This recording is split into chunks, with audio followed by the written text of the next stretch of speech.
Mga ka-deliver, may magpapagawa po sa akin itong motor na to, itong badya, ang ingay po ng timing chain. Iba na po ang tunog. Kaya tatanggalin natin po ang adjuster para i-adjust natin. Madali lang naman po yan mga ka-deliver, para hindi na kayo magbayad po sa mekaniko.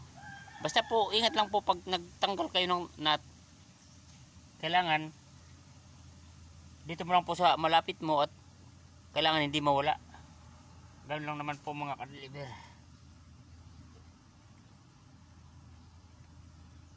Ito po ka-deliver, tanggal ko na po. Dito mo lang po i-adjust sa may flat screw. Yung flat screw yung maliit lang.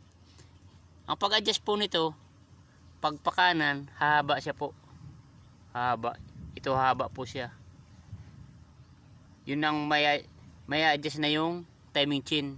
Halimbawa yung timing chain maluwag na, pag pinakanan mo to, itutulak nito. Di mahigpitan, ihigpit na po siya ang timing chain para hindi na po maingay. At yung sobrang mahigpit naman po, pakaliwa ang ikot mo. Pakaliwa, ito i-exit po ito. I-exit po ito. Itong adjuster na to.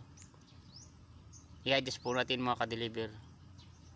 Ngayon lang naman po mga ka-deliver. Para yung mga panglabas na ayusin, kung kayang-kaya mo, ayusin mo lang po para hindi ka na magbayad sa mekaniko po. Madali lang naman po, dalawang nut.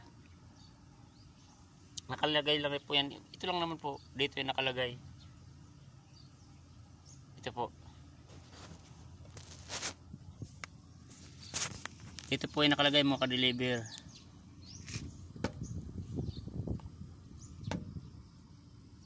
Dito po yan, oh. Wala kasi kung nagbibideo. Wala pa tayong pambayad sa magbibideo sa atin.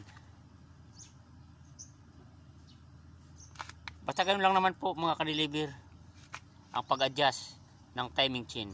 Ito po, dito po i-adjust. At paki-like, in-share na lang po mga ka-deliver. At paki-subscribe naman po sa ka-deliver vlog. Madali lang naman po yan mga ka-deliver. Salamat.